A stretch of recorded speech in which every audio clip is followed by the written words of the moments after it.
So students, today we are starting with chapter number 9, which is called as ray optics. बच्चे लोग NCERT देखोगे तो वहां पर आपको ऑप्टिकल इंस्ट्रूमेंट्स भी मिलेंगे।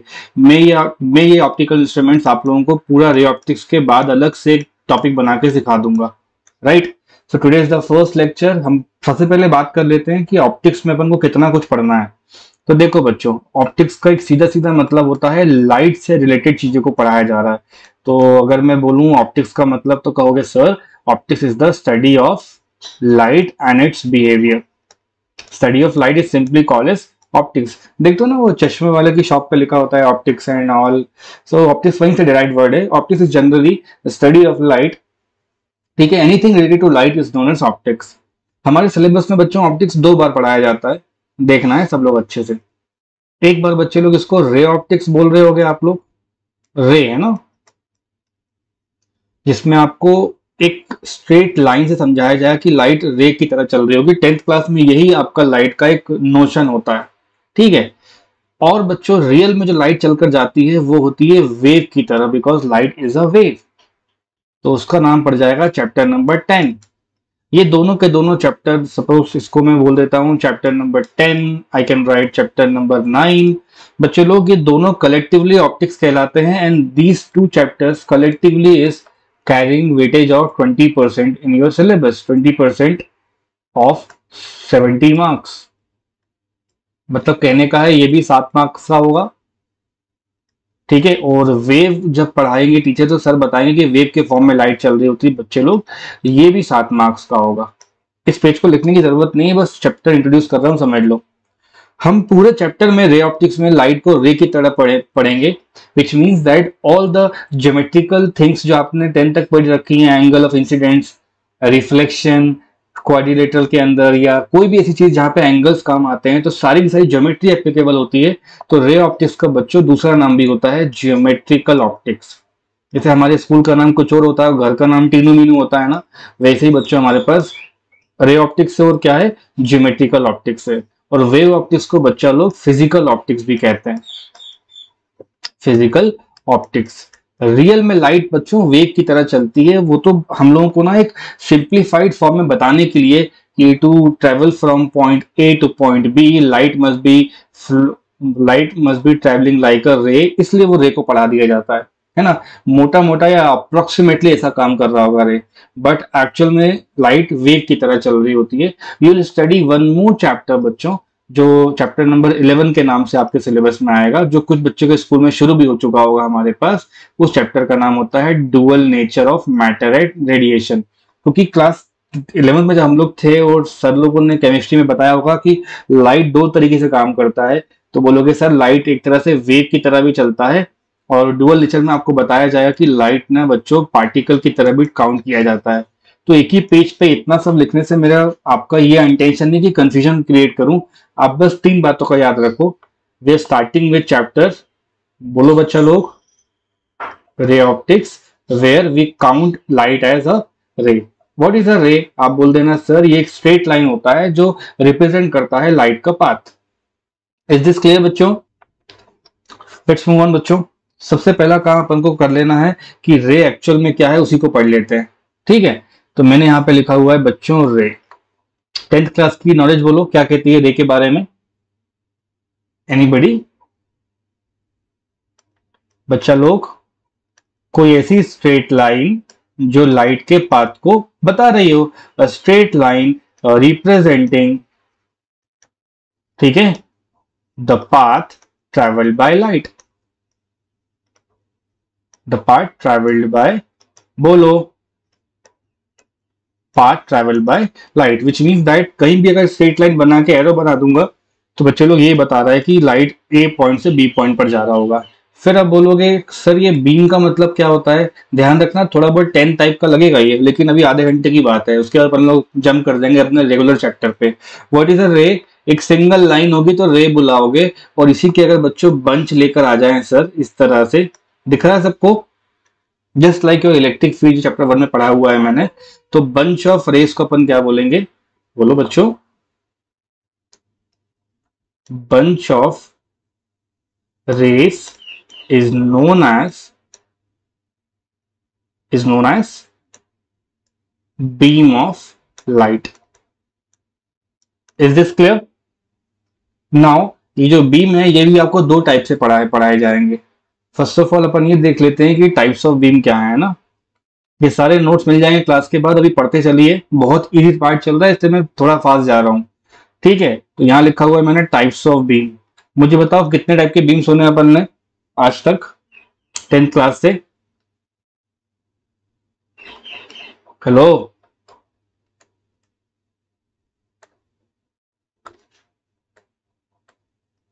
Converging beam. So if we talk about converging ray, we can say that बच्चों वो किसी एक पॉइंट पर ना रेज आके कन्वर्ज कर रहे होंगे। कन्वर्ज का मतलब है they must be meeting at a point. देखो ऐसे करके, ये एक रे आया कहीं से, ये एक रे आया बच्चों पॉइंट नंबर पी पर, सारे के सारे रे ये कन्वर्ज कर रहे हैं। जनरली इसका एग्जांपल अपन वहां देखते हैं, घर में अपने डीटीएच लगा होता है ना, टाटा स्काई वाला ये सब, तो उस पर ऐसा देखते हो कि एक ये छत पे हमारे इस तरह कनेक्टर लगा रहता है ना रूफ पर, और सारे के सारे रेज उस पर से आते हैं बच्चों, और हमारे सेंटर पे किसी एक जगह पे जाके वो कन्वर्ज करने लग जाते हैं। सो कन्वर्जिंग नेचर रेस का किसी एक पॉइंट पे रेस को कंसंट्रेट कराने के लिए कराया जाता है। सो आप जो आपको एग्जाम में पूछा जाए 1 मार्क में या कोई रिवाइवल है व्हाट इज कन्वर्जिंग, तो बोलोगे जिन वेव का डायमीटर टाइम के साथ साथ कम होता चला जाए, इतना सा समझाना है बस मुझे आपको।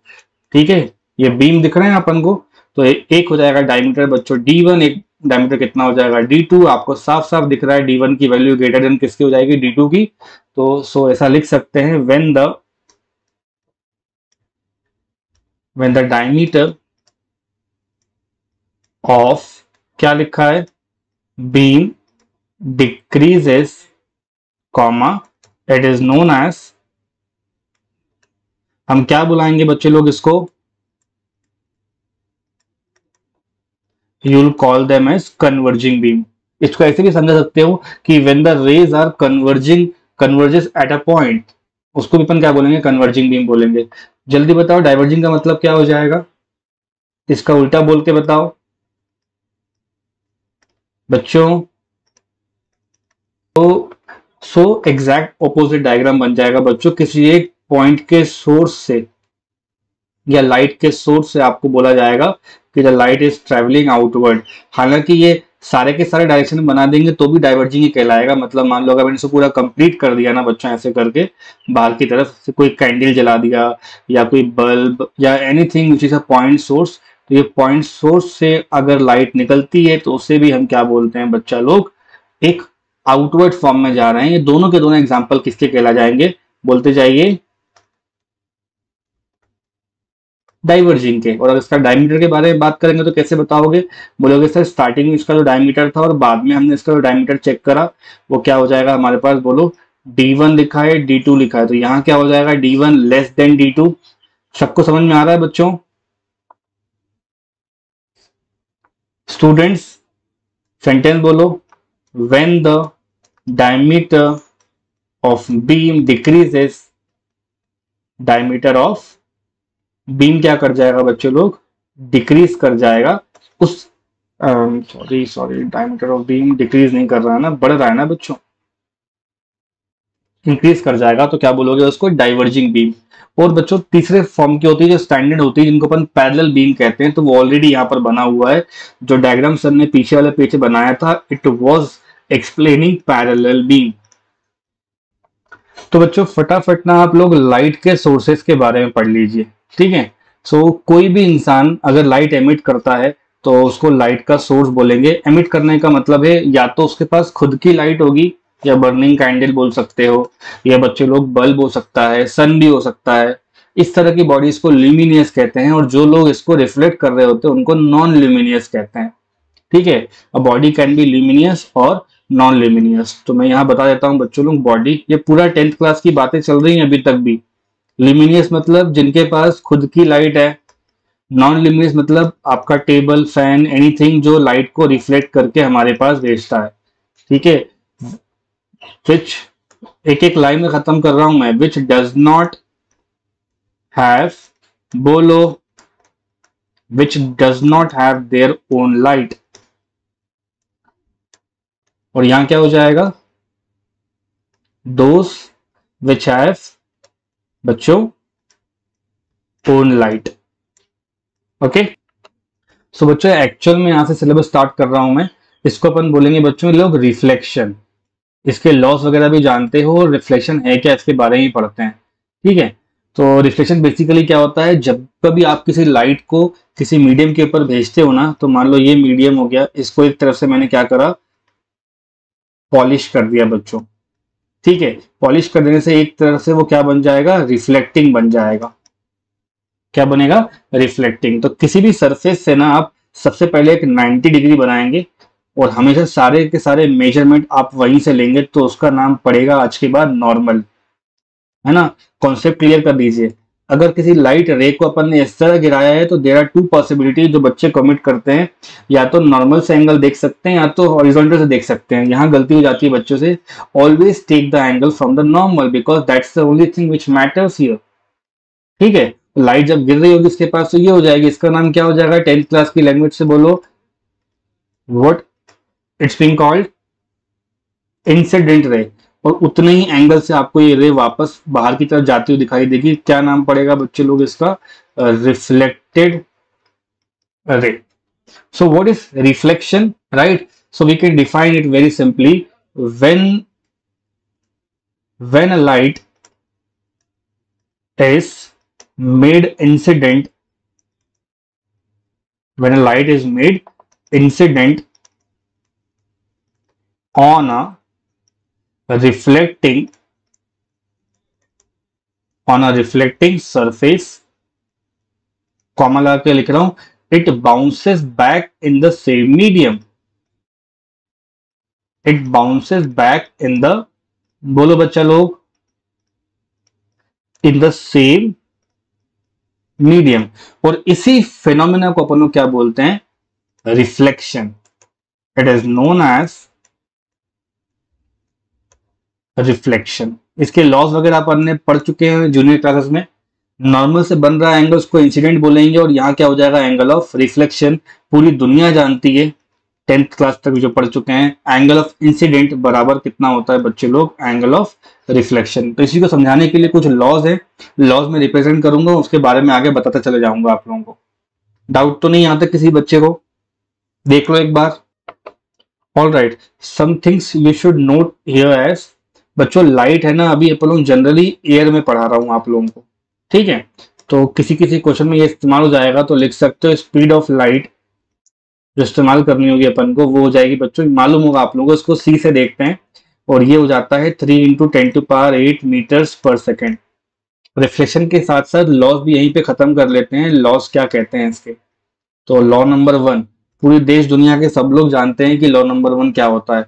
किसी को याद आ रहा है तो बोलो। So the first law says that, है ना, इन रिफ्लेक्शन, ऊपर देखो क्या बना रहे हैं अपन, इन रिफ्लेक्शन द इंसिडेंट, हमने लिखा है यहाँ पे द इंसिडेंट रे, कॉमा लगा रहा हूं, reflected ray, again I am calling normal, and बच्चे 10th क्लास की रटी हुई चीज है, इसको कहते हैं पॉइंट ऑफ, बोलते जाओ, point of incidents, comma all lie in the same plane, all lie in the same plane. जिस पॉइंट पे इंसिडेंट कर रहा है उस पॉइंट का नाम पी रख लो। और सेकंड जो लॉ है वो और भी काम का है हमारे, और आपको ऑलरेडी मालूम भी है बच्चे लोग, ये जो एंगल आई और आर बराबर दिख रहा है ना, सो बच्चों जब भी लाइट बाउंस बैक करती है सेम मीडियम में, तो इसका मतलब होता है when a light bounces back in the same medium, when the light bounces back, ठीक है, bounces back in the same medium, in the same medium you call it as, कि जो एंगल ऑफ इंसिडेंस होता है ना बच्चों, angle of incidence, ये किसके बराबर हो जाएगा बोलो, एंगल ऑफ रिफ्लेक्शन। यहां लिख लेंगे फटाफट, एंगल ऑफ इंसिडेंस बराबर एंगल ऑफ रिफ्लेक्शन। कोई प्रॉब्लम वाली बात बच्चों? रिफ्लेक्शन में मोस्टली अपन जो काम लेंगे अभी कुछ दिनों तक, वो रहेगा प्लेन मिरर के लिए काम। तो प्लेन मिरर, ठीक, इस प्लेन मिरर के लिए अपन ऐसा कह सकते हैं दैट स्ट्रेट लाइन में बनता है और एक साइड से क्या कर देते हैं इसको बच्चों ये लोग पॉलिश कर देते हैं और एक साइड से क्या बन जाती है ऑटोमेटिकली ये रिफ्लेक्टिंग हो जाता है। 10th क्लास की थ्योरी में मालूम पड़ जाता है, इसको अपन लोग थिन सिल्वर मेटल से क्या करते हैं पॉलिश करके रखते हैं, थिन सिल्वर मेटल। ठीक है। सो बच्चों रिफ्लेक्शन से जो बेसिक पैटर्न पे क्वेश्चन बनते हैं वो ये बनते हैं, जिसे मान लो अपन से पूछा जाएगा angle of deviation, angle of deviation in reflection, angle of deviation in reflection. कहने का मतलब बड़ा सिंपल सा है। अभी के लेक्चर की बात करूं मैं अगर आप लोगों से बच्चों, तो ये आपके पास कौन था, एक प्लेन मिरर था, याद करो। इस पे एक नॉर्मल ड्रॉ किया था हम लोगों ने, एक इंसिडेंट बनाया मैंने, देखो दिस वाज द इंसिडेंट, और इतने ही एंगल से क्या करेगा ये रिफ्लेक्ट कर जाएगा। तो इंसिडेंट और रिफ्लेक्टेड इमेजिन ये करना है सब बच्चे लोगों को दैट, देखो मेरे मार्कर को देखो, ये इंसिडेंट रे चलकर आ रहा है, इसको यहां से स्ट्रेट निकल जाने का मन कर रहा था, but because of this reflecting surface it gets deviated from its path like this. तो डिविएशन को बच्चों इस टर्म से देखते हैं डेल्टा, ये स्मॉल डेल्टा का टर्म होता है, ये कितना होगा यही आप लोगों को बताना है। This is called as deviation. इसको निकालना बहुत ही आसान होगा बच्चों। स्ट्रेट लाइन को 10th क्लास का बच्चा किससे डिनोट करता है, तो बोलोगे सर 180 डिग्री से डिनोट करता है, हाँ या ना, बिल्कुल हाँ। तो इस 180 डिग्री में अकॉर्डिंग टू ज्योमेट्री क्या क्या आ रहा है बच्चों, आई आ रहा है, आर आ रहा है और डेल्टा आ रहा है। तो बोलोगे सर एंगल ऑफ आई लिख लेते हैं plus angle of R plus angle of delta, ये दोनों तो भाई बराबर ही होंगे, है ना। तो डेल्टा कितना हो गया बोलो, 180 माइनस 2i कर सकते हो, या बच्चों 180 माइनस ऑफ 2r कर सकते हो। प्लेन क्वेश्चन आएगा बच्चों, ये रहेगा हमारे पास इंसिडेंट, एक हो जाएगा रिफ्लेक्टेड, एग्जाम में आएगा, बस आप याद रखना सर ने ये दोनों बातें पढ़ाई हैं। अब बात करते हैं रोटेशन ऑफ इंसिडेंट रेस के बारे में। तो बच्चे लोग हम बात करने जा रहे हैं rotation of incident rays, next category है ना। जो आपके पास डायग्राम है ना बच्चों, थोड़ी देर पहले ये मिरर हो जाएगा, इसको क्या बोलोगे नॉर्मल। अब थोड़ा फास्ट पेस पकड़ रहा हूं मैं, पहले की हो गई 10th क्लास की बहुत बातें, है ना। इंसिडेंट एंगल बच्चों 20 डिग्री का भी हो सकता है, 30 का भी हो सकता है, ज्यादा भी हो सकता है, राइट। तो मैं आपसे एक बात पूछता हूं, for any standard angle of incident, आप बोलोगे सर इसको आई बना लेते हैं, तो उतने का ही क्या बन जाएगा अपना रिफ्लेक्टेड एंगल बन जाता है, हाँ या ना। हेलो बच्चों, इंसिडेंट और ये क्या हो जाएगा रिफ्लेक्टेड रे। मैं आपसे एक सिंपल सा क्वेश्चन पूछता हूं, अगर बच्चे लोग इंसिडेंट रे को मैं यहां से हाथ पकड़ के इसको राइट या लेफ्ट में मैं इसको डिविएट करूं किसी एंगल से, थीटा एंगल से, तो क्या होगा यहाँ पे, तो इसका रिफ्लेक्टेड वाला ही बच्चों ऐसा एंगल चेंज करेगा, बोलोगे यहां से बिल्कुल करेगा। तो upon changing the angle of incident ray you will see the change in angle of reflected ray, right, right और रॉन्ग।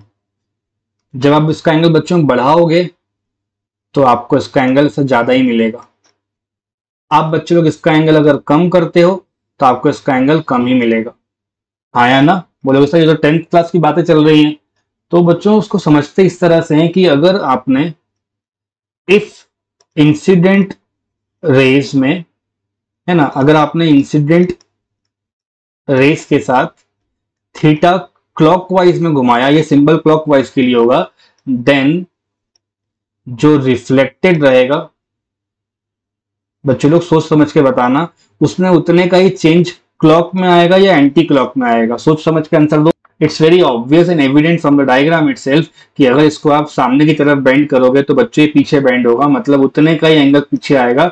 ये बिल्कुल ही बेसिक क्वेश्चन आ गया ना कि 10 डिग्री से इसको चेंज कराया अपन ने, तो आंसर हो जाएगा 10 डिग्री से बच्चों पीछे हो जाएगा, दैट्स इट, इससे ज्यादा आना भी नहीं है, ठीक है। और ये जो व्हाइट से बना हुआ बच्चों, ये हमारे पास क्या है, हमारा मिरर है। कोई परेशानी वाली बात यहां तक मुझको नहीं लगता होनी चाहिए।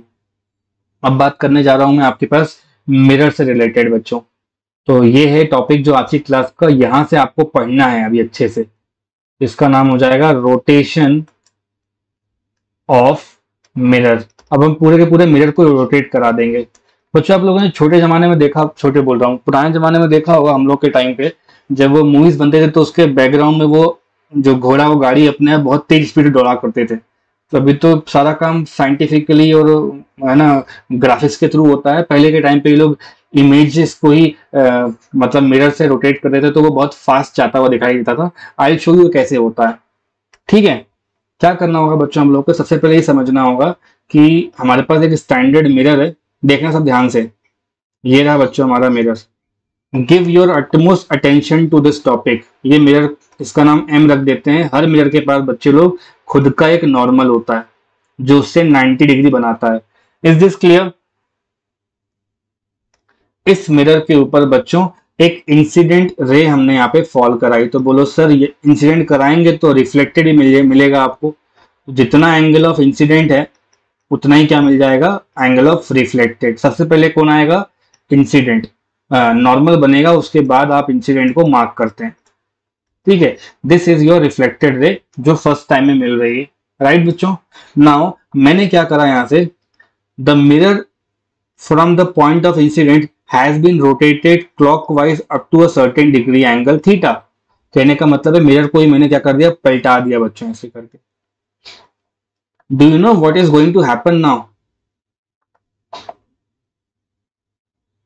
बच्चों पहले आपका मिरर इस तरह से चल रहा था, देखो, और अब मिरर आपका थोड़ा टिल्टेड कर दिया है सर ने। The first thing you will observe that उसकी जो नॉर्मल है ना बच्चों वो शिफ्ट हो जाएगी। तो अब नॉर्मल इस पे बैठ के परपेंडिकुलर बनेगी। तो जो बच्चे ज्योमेट्री पढ़ना जानते हैं वो जानते हैं कि भैया अगर यहाँ पे एंगल 90 डिग्री का, 90 बोल रहा हूँ, 30 ये थीटा का शिफ्ट किया है, तो नॉर्मल जो नई वाली नॉर्मल बनेगी आपकी, नॉर्मल नई वाली नॉर्मल बच्चों उसमें कितने का शिफ्ट आएगा, तो बोलोगे सर वहां भी थीटा का ही आएगा। Now we need to think in this way कि सर जी जो पुराना नॉर्मल था और नया नॉर्मल था इसको मान करके स्टडी करना है। From the new normal the incident ray is at angle I plus theta. और मिरर कुछ नहीं जानता, मिरर जानता है भाई तुम जितने एंगल से मेरे पे गिरोगे मैं उतने एंगल तुमको पीछे भेज दूंगा, तुम मेरे से अच्छा बिहेव करोगे मैं तुमसे अच्छा बिहेव करूंगा। तो नॉर्मल उसी इंसिडेंट रे को बच्चों अब इधर कहीं पलटा देगा और उतना ही एंगल यहां बन जाएगा। ये हो जाएगा आर प्लस थीटा। राइट, तो ये पहले रिफ्लेक्टेड रे थी और अब जो बनाई है मैंने ये वाली बच्चों, ये नई वाली रिफ्लेक्टेड रे, डैश लगा देते हैं इसके आगे। ठीक है, आई होप यहां तक का डायग्राम सबको क्लियर होगा। द ओनली थिंग मैंने जो किया है बच्चों, राज सर ये मिरर के पास आके बैठ गए हैं और उनने मिरर को मिरर से एमडेश पोजीशन पे एंगल घुमा दिया है। तो लाइट रे देखो कितनी ज्यादा बेंड कर गई है। अब मैं आपसे एक और क्वेश्चन पूछता हूँ, random question to all my class students. आप बस बच्चों सिंपली अब ये कैलकुलेट करो कि जो हमारी रिफ्लेक्टेड रे बन रही है ना ये पुराने वाले नॉर्मल से कितना दूर है। तो बोलोगे सर ऑलरेडी वो आर प्लस थीटा है, एक और थीटा ऐड हो जाएगा तो ये एंगल हो जाएगा R plus theta which R plus बच्चा लोग 2 थीटा। इसका मतलब क्या है, मैंने गलती करी है थीटा की लेकिन उसका इफेक्ट कितने का मिल रहा है, 2 थीटा का। And this is the fundamental जो आपको याद करके जाना है। वही मैं यहां लिख देता हूं, if mirror is rotated by theta angle clockwise then reflected ray के साथ क्या हो जाएगा पता है, एंगल 2 थीटा हो जाएगा और सेम डायरेक्शन में हो जाएगा। जैसे इंसिडेंट रे में अपोजिट फर्क पड़ता है ना बच्चों, लेकिन मिरर रोटेशन में सेम पड़ता है। तो जो जेई नीट में क्वेश्चन आए हुए हैं इजी लेवल के वो ये होते हैं कि मान लो अगर मैंने मिरर को रोटेट किया बच्चों 20 डिग्री क्लॉकवाइज, तो ऑप्शन कौन सा मार्क करना होगा अपन को, 20 इंटू टू जा कितना हो जाएगा, ये हो जाएगा 40 degree clockwise. That's it, clockwise का सिंबल बना दो, पूरे ढंग से लिख लो, कोई प्रॉब्लम वाली बात ही नहीं है। So now let us do one problem. ठीक है, अगर क्वेश्चन आपको ऐसा बोलता है, करके दिखाना है मुझे, है ना, इफ द इंसिडेंट रे is rotated 10 degree clockwise and mirror is rotated 20 degree clockwise, then calculate the total, ठीक है, डेविएशन इन रिफ्लेक्टेड रे। बच्चों पहले इसका डायग्राम बना लेते हैं अपन लोग। तो ये हो गया तुम्हारे पास मिरर, ये कौन हो गया, नॉर्मल, और ये जनरल किसी एंगल पे आपके पास इंसिडेंट रे चली आ रही है, right. As per the question उन्होंने ये बोला है कि 10 डिग्री इसको क्या करा है, राइट साइड में बेंड करा है, और इसको बच्चे लोग 20 डिग्री, है ना, क्लॉकवाइज बेंड करा है। तो इस 20 का इफेक्ट और इस 10 का इफेक्ट कैसा पड़ेगा बच्चों, तो रिफ्लेक्टेड रे जो रहेगी वो क्या करेगी, बार बार इसका रे डायग्राम नहीं बनता है क्योंकि एक बार अपन ने इसको ढंग से पढ़ लिया है। The solution will be for, ऐसे लिखेंगे इसको, फॉर मिरर, ठीक है। थीटा कितना लेके गए बच्चों वो लोग, 20 डिग्री, तो रिफ्लेक्टेड रे में कितना आंसर मिल जाएगा, 22 जा 40 डिग्री क्लॉकवाइज। और अगर अपन लोग इंसिडेंट को पढ़ेंगे तो कितना हो जाएगा, सीधा सीधा बोलो सर। इंसिडेंट में हम लोग 10 डिग्री क्लॉकवाइज कर रहे हैं, तो रिफ्लेक्टेड में क्या हो जाएगा, 10 डिग्री एंटी क्लॉकवाइज। तो किसी एक को बच्चों दिमाग में प्लस मान लो, एक को माइनस मान लो, जो उसका नेट डेविएशन आएगा कितना आ जाएगा। ऑप्शन क्या मार्क करोगे बच्चे लोग, 40 minus 10, that has to be 30 degree. इस पे और कोई वैरायटी नहीं है क्वेश्चन पूछे जाने की, तो मैं समझता हूँ बच्चे लोगों को आ गया होगा समझ में। This is normal here. So students let's move forward. तो बच्चों मिरर को हमने रोटेट करते देख लिया, इंसिडेंट रे को रोटेट करते देख लिया, थोड़ी बहुत बातें अपन लोग मिरर के बारे में और कर लेते हैं। तो प्लेन मिरर मैंने वापस से लिख दिया है बच्चों यहाँ पर, और अब की बार इसको वर्टिकल फॉर्म में बना के दे रहा हूँ क्योंकि इसको डिटेल में बताना भी है मुझे, है ना, मिरर कैसे फॉर्म करेगा। और अब आप लोगों को रियल और वर्चुअल इमेज के बारे में एग्जैक्ट नॉलेज मिल जाएगी, व्हाट एग्जैक्टली रियल इमेज क्या होती है और वर्चुअल इमेज क्या होती है। बोर्ड पे सब लोग देखते रहे क्या करा रहे हैं सर, ठीक है। मिरर से हम लोग पढ़ने जा रहे हैं बच्चे लोग इमेज फॉर्मेशन, इमेज फॉर्मेशन करना था। चलो दोबारा पढ़ते हैं। तो स्टूडेंट्स सबसे पहले अपन को ये समझना है कि ऑब्जेक्ट और इमेज कैसे बनाए जाते हैं। तो हम लोग अभी हाल फिलहाल के लिए ना एक पॉइंट ऑब्जेक्ट को ले रहे होंगे। तो बच्चों मैंने यहाँ पे सचमुच का ऑब्जेक्ट रखा हुआ है। तो ये रहा तुम्हारा ऑब्जेक्ट, एक पॉइंट ऑब्जेक्ट, मतलब एक लाइट के बल्ब की तरह ले सकते हो, लाइट का bulb, candle, anything you can wish and you can assume it, तो ऑब्जेक्ट है। तो फर्स्ट कैटेगरी जो पढ़ाई जा रही है उसमें ऑब्जेक्ट सचमुच में यहाँ पे रखा है, तो बच्चे लोग ऑब्जेक्ट उसका क्या हो जाएगा, रियल कैटेगरी में आएगा। अभी रियल क्या है ये बहुत डिटेल में बताऊंगा मैं आप लोगों को, चिंता नहीं करनी है, ऑब्जेक्ट यहाँ रख लेना है। व्हाट डज ऑब्जेक्ट डू बच्चों, ये अपने यहाँ से बहुत सारे रेस को ऐसे बाहर की तरफ डाइवर्जिंग फॉर्म में लेकर जा रहा होगा। मैंने आपको आज ही कल बता दिया ये सब बातें। तो आप बोलोगे सर 2 लाइटें ही काफी होंगी, तो इससे अगर एक रे यहाँ निकलेगी और दूसरा रे बच्चों यहाँ कहीं जा रहा होगा, तो आप बोलोगे सर ये जो रे मिरर की तरफ बढ़ती है उन रेस का नाम होता है इंसिडेंट रेस। क्या नाम दोगे बच्चों उनको, इंसिडेंट रेस। और इन दोनों पॉइंट पे रिफ्लेक्शन पढ़ लो, तो एक पे क्या हो जाएगा रिफ्लेक्शन, ये अवे जा रहा होगा, और दूसरे पे क्या होगा बच्चों, यहां से ये अवे जा रहा होगा। यहां से बच्चों आप लोग इंसिडेंट रेस, कोई बोलता है ना आज के बाद वाइवा का क्वेश्चन कि बताओ अच्छा इंसिडेंट रे क्या होता है या रिफ्लेक्टेड रे क्या होता है, तो उसको आप अब बता पाओगे क्या मतलब होता है। इंसिडेंट रे जो इंसिडेंट होने के लिए आ रही है, रिफ्लेक्टेड मतलब जो बाहर निकल रही है, जा रही है दूर, तो दोज रेस propagating या coming towards mirror, coming towards बोलो बच्चों मिरर, और ये those rays going away from, बच्चों बोलो going away from mirror, it should be okay मेरे हिसाब से, है ना, यहां तक का क्लियर है सभी को।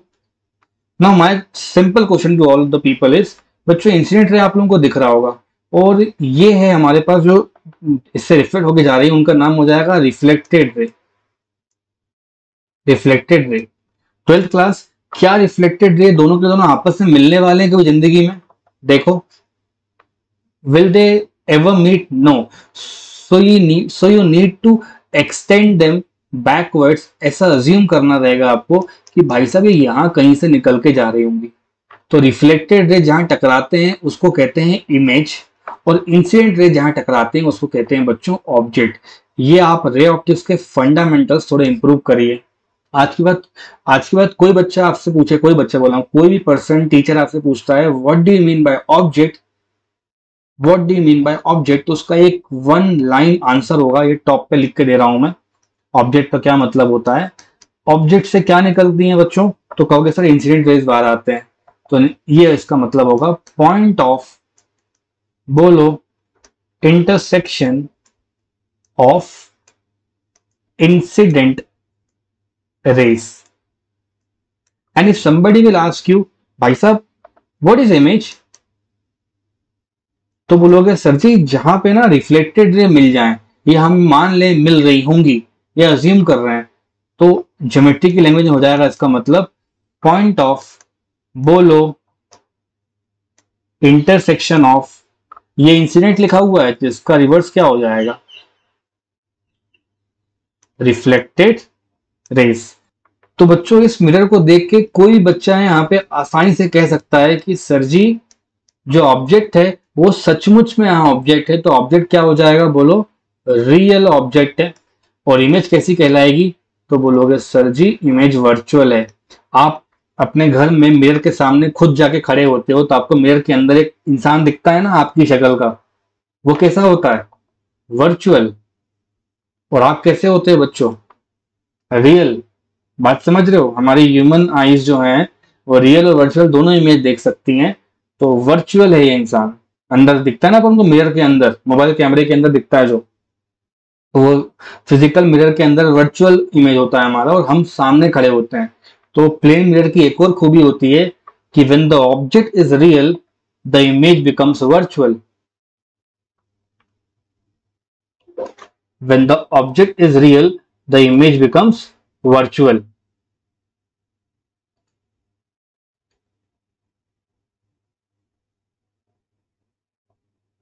समझ रहे हो बच्चों, याद रहेगी चीजें, हाँ बढ़िया। इसका एग्जैक्ट चीज अब राइट साइड में अब देखो, ऑपोजिट पढ़ा रहा हूं बिल्कुल। अब ये आपके पास मिरर था बच्चों, मान लो कहीं बहुत दूर रखा है एक ऑब्जेक्ट, सन वन से कुछ रेज गिर रहे होंगे इसके ऊपर ऐसे करके, ये रेज आ रहे हैं ना, वी डू नॉट नो कहां से आ रहे हैं, लेकिन हमें ये तो मालूम है कि रेज जब गिरते हैं तो जो हमारे मिरर के पास आते हैं रेज, उनका नाम क्या रखते हैं अपन लोग, incident. And after reflection they must be going just like this, तो रिफ्लेक्ट कर गए, ये कौन से हो जाएंगे बच्चों, रिफ्लेक्टेड। तो जहां पर रिफ्लेक्टेड रेज मिलेंगे वो जो पॉइंट होगा वो ऑब्जेक्ट होगा या इमेज होगा, इमेज होगा ऑब्वियसली, गुड बेटा। इस पॉइंट का नाम क्या हो जाएगा, सर जी ये इमेज है।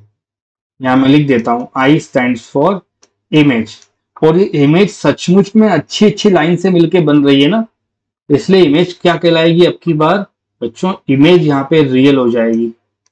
और ऑब्जेक्ट का कोई अता पता नहीं है तो हम मान लेंगे कि भाई साहब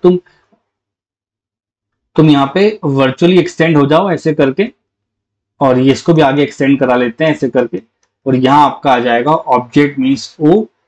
बस यहाँ पे चीजें पलट जाएंगी, यहाँ ऑब्जेक्ट कैसा हो जाएगा, वर्चुअल। तो प्लेन मिरर की एक बहुत ही खास बात है कि अगर ऑब्जेक्ट रियल होगा तो इमेज वर्चुअल होगा, उल्टा बोलता हूं, अगर ऑब्जेक्ट वर्चुअल होगा तो इमेज कैसा होगा, रियल होगा। This defines your plane mirror. हालांकि इसमें एक बात बहुत पक्की सी रहती है कि जो डिस्टेंस होते हैं ना ऑब्जेक्ट और इमेज के, वो दोनों के दोनों डिस्टेंस बराबर होते हैं। मतलब मान लो एक डिस्टेंस अगर x है और एक डिस्टेंस बच्चों अगर y है, तो यहाँ पे x बराबर y हमेशा होगा जब तक आप लोग प्लेन मिरर पढ़ाई कर रहे हो, x बराबर y। यहां पर भी लिख सकता हूं मैं x बराबर y, इसको भी अपन नेक्स्ट पेज पे अच्छे से पढ़ लेंगे। पहले ये समझ लो, इस पेज पे काफी कुछ बच्चों समझाने लायक है।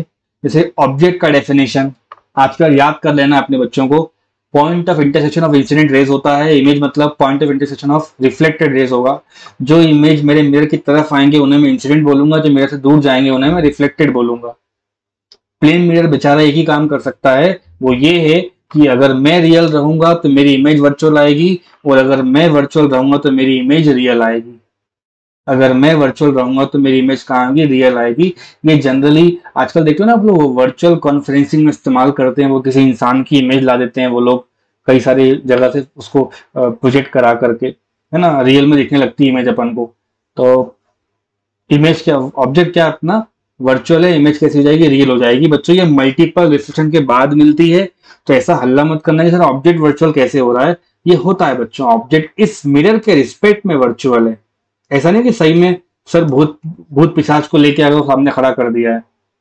आगे कहीं लेंस हो सकता है, आगे कहीं बड़ा लेंस हो सकता है, उससे निकल के कोई इमेज आ रही होगी तो वर्चुअल आ रही होगी, वो इसके लिए क्या हो जाएगी, एज ऑब्जेक्ट बन जाएगी।